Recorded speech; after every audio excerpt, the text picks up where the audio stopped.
Ketika bumi berbisik dalam kecemasan, dan kota-kota menyimpan kerlip cemas di bibir malam, suatu bayang lahir bukan dari kegelapan semata, tetapi dari kelalaian hati. Ia datang bukan seperti badai yang jelas, melainkan seperti godaan yang merayu kebenaran menjadi kenikmatan semata. Ini bukan hanya kisah makhluk tunggal, ini kisah ujian yang menanyakan, apa yang tersisa ketika integritas moral runtuh? Ikuti perjalanan kelahiran dan pengaruh, sebuah kisah peringatan yang menuntun kembali pada nilai-nilai dasar kemanusiaan. Di ujung kota yang dulunya sibuk, lampu-lampu pasar redup karena ketidakpastian ekonomi. Di balik pesta dan layar, ada rasa haus yang tak tampak. Haus pengakuan, haus kuasa, haus bukti yang menghentikan gelisah. Dari ruang seperti itu, ide tak sehat sering tumbuh. Seorang pemuda yang cerdas namun mudah terlena menemukan jalan cepat menuju perhatian. Retorika yang sederhana, solusi instan, janji pemulihan. Ia bukan pahlawan. Ia adalah simbol dari kecenderungan manusia untuk menukar kebenaran demi kenyamanan. Orang mendengar kata-katanya. Awalnya lembut, kemudian memahat kepuasan. Dan beberapa bergabung bukan karena kebenaran, melainkan karena hasil. Dalam bayangan itu, bibit fitnah pertama bertunas. Mengadopsi klaim superioritas moral tanpa tanggung jawab, meniru mujizat kecil yang lebih mirip tipu daya sosial. Bab ini menulis bahwa kelahiran sesuatu yang berbahaya bukan selalu datang dari niat jahat total, tetapi dari akumulasi kecil kompromi moral. Kata demi kata, pemuda itu mengumpulkan pengikut. Ia berbicara tentang kekuatan yang membela mereka, tentang sistem yang terlalu rumit, janji-janji yang menyingkat proses panjang perubahan sosial. Dalam pertemuan yang diatur rapi, ia memamerkan teknologi, pertunjukan, tanda-tanda yang tampak, trik yang dipakai untuk menautkan emosi massa. Pengikutnya tergerak lebih karena perasaan didengar daripada alasan yang matang. Narasi di bab ini menekankan teknik propaganda, pengulangan, penyederhanaan pesan, demonisasi lawan, dan penawaran solusi instan. Kombinasi yang menyuburkan fitnah. Pembaca diajak menyadari bagaimana mekanisme sosial bisa dibuat rapuh oleh narasi yang memikat tapi dangkal. Ketika reputasi tumbuh, gerakan itu membutuhkan legitimasi. Ia menunjuk bukti, kejadian yang dimanipulasi, statistik yang dikeluarkan tanpa konteks, dan menyisipkan narasi bahwa mereka yang tak setuju adalah musuh kemajuan. Seringkali, penguasa lokal yang haus stabilitas memilih kompromi, menerima dukungan massa demi ketenangan, sambil melupakan pemeriksaan kritis. Disinilah bahayanya. Otoritas formal yang seharusnya menahan fitnah, malah memberi ruang. Bab ini mengingatkan bahwa legitimasi palsu dapat menular dan menimbulkan institusi bayangan yang merusak keadilan. Di berbagai penjuru berkembang kisah. Sebagian orang melihat tanda di langit, sebagian lain mencatat pergeseran nilai di kota. Mitos berkaitan dengan sosok itu tumbuh cepat, sebagian karena rasa takut, sebagian karena kebutuhan untuk cerita yang menyederhanakan kompleksitas hidup. Namun realitas yang lebih berbahaya adalah hilangnya mekanisme verifikasi. Media yang dipakai untuk menguji fakta lemah, dialog kritis tergerus, dan empati digantikan kebencian. Bab ini menelisik proses sosial produksi makna dan bagaimana mitos mengaburkan fakta. Ajaran yang memecah tak butuh banyak, ia butuh segmen sosial yang rentan. Ketika kelompok demi kelompok mulai mengunci diri pada narasi tunggal, mereka menciptakan ruang gema atau echo chamber, di mana setiap pertanyaan dianggap pengkhianatan. Perselisihan kebijakan menjadi konflik identitas.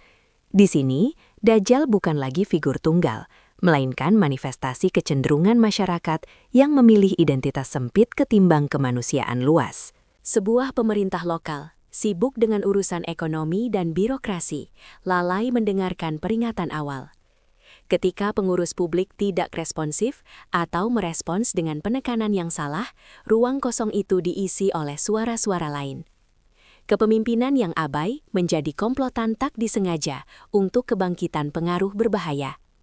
Bab ini menjadi peringatan bahwa tata kelola responsif dan transparan adalah obat ampuh terhadap penyebaran fitnah. Dalam era teknologi, keajaiban dapat diproduksi, deepfake, rekaman modifikasi, angka yang disusun. Pemuda itu memanfaatkan alat-alat ini untuk menciptakan ilusi, tampak menyembuhkan, tampak memulihkan, tampak memenuhi janji.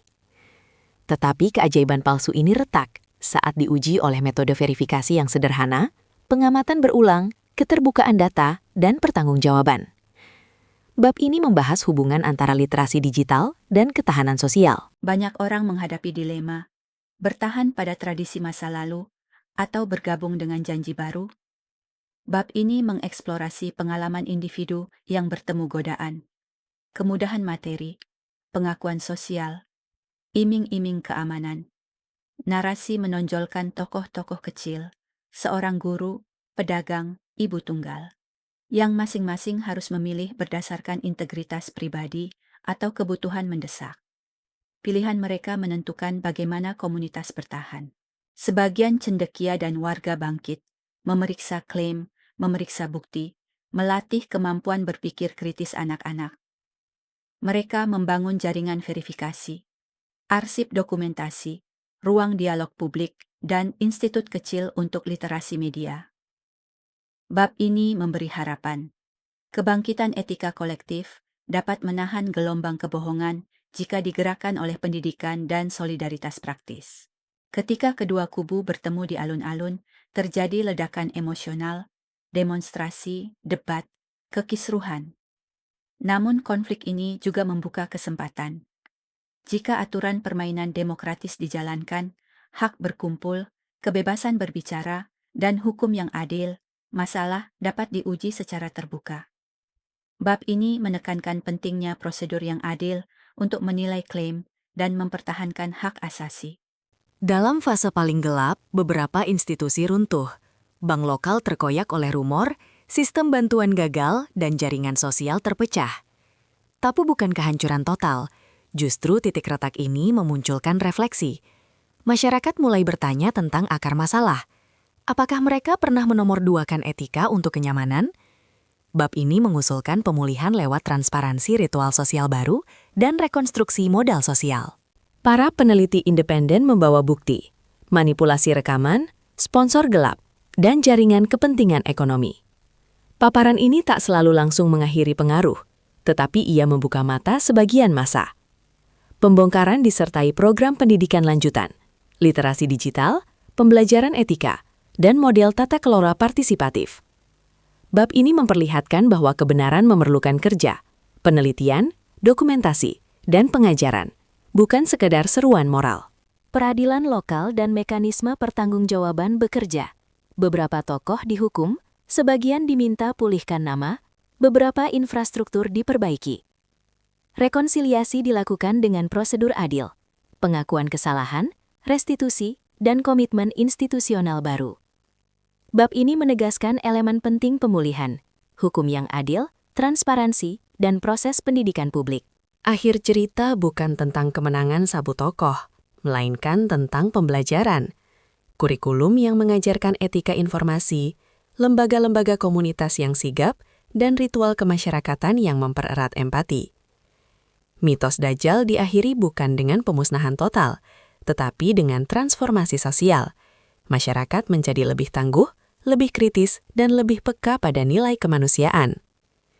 Penutup menantang penonton. Timpa kecil apa yang akan kamu ambil hari ini agar komunitasmu tahan terhadap godaan serupa?